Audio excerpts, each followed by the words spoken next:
محترم ناظرین، السلام علیکم ورحمۃ وبرکاتہ۔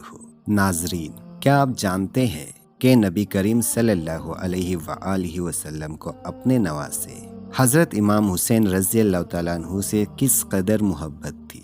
آپ صلی اللہ علیہ وآلہ وسلم نے فرمایا، حسین مجھ سے ہے اور میں حسین سے ہوں۔ حسین جنتی نوجوانوں کے سردار ہے۔ آپ صلی اللہ علیہ وآلہ وسلم انہیں اپنے کندھوں پر سوار کرتے، چومتے، دعائیں دیتے اور صحابہ کرام رضی اللہ تعالیٰ عنہ کو ان کے مقام و مرتبے سے آگاہ کرتے۔ لیکن افسوس، نبی کریم صلی اللہ علیہ وآلہ وسلم کی وفات کے چند دہائیوں بعد اسلام کی تاریخ کا ایک المناک واقعہ پیش آیا، واقعہ کربلا۔ حضرت امام حسین رضی اللہ تعالیٰ عنہ نے یزید کی بیعت سے انکار کیا، کیونکہ وہ خلافت کو اسلامی امانت سمجھتے تھے کہ امانت میں عدل، دیانت اور نبی کی سنت باقی رہے۔ مدینہ سے مکہ اور پھر مکہ سے کربلا تک کا سفر صرف ذاتی انکار نہیں بلکہ دین کی بقا کے لیے ایک اصولی موقف تھا۔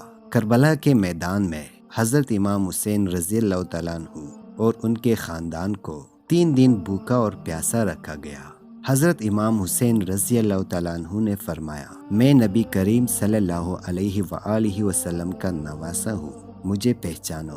میں نے نہ کسی پر ظلم کیا ہے، نہ دین میں کوئی بدعت پیدا کی ہے، پھر تم مجھے کیوں قتل کرنا چاہتے ہو؟ لیکن ظلم کا اندھیرا اتنا گہرا ہو چکا تھا کہ حق کی آواز کو دبانے کے لیے حملہ کر دیا گیا۔ حضرت امام حسین رضی اللہ تعالیٰ عنہ نے دین کی سربلندی کے لیے جان دے دی، مگر ظلم کے آگے سر نہ جھکایا۔ آخری وقت میں جب امام حسین رضی اللہ تعالیٰ عنہ سجدے میں تھے تو دشمن نے بے رحمی سے ان کا سر تن سے جدا کر دیا، لیکن ان کا سجدہ مکمل ہو چکا تھا، ایک ایسا سجدہ جو رہتی دنیا تک ہمیں پیغام دیتا رہے گا کہ باطل کے سامنے جھکنے کے بجائے اللہ کے سامنے جھک جانا بہتر ہے۔ واقعہ کربلا ہمیں صبر، قربانی، تقوی اور دین پر استقامت کا سبق دیتا ہے۔ امام حسین رضی اللہ تعالیٰ عنہ نے ہمیں سکھایا کہ اگر حق پر قائم رہنے کے لیے جان بھی دینی پڑے تو گریز نہ کیا جائے۔ سلام ہو امام حسین پر، سلام ہو ان کے صبر پر،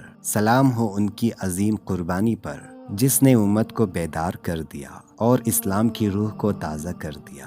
یہ واقعہ صرف ایک ثانیہ نہیں بلکہ امت مسلمہ کے لیے ایک روشن مثال ہے کہ حق کے لیے قربانی کیسے دی جاتی ہے۔ اگر آپ کو ہماری آج کی ویڈیو پسند آئی ہو تو برائے کرم ہمارے چینل کو سبسکرائب کریں، ویڈیو کو لائک کریں اور کامنٹس میں اپنی رائے کا اظہار ضرور کریں۔ اگلی ویڈیو تک کے لیے اللہ حافظ۔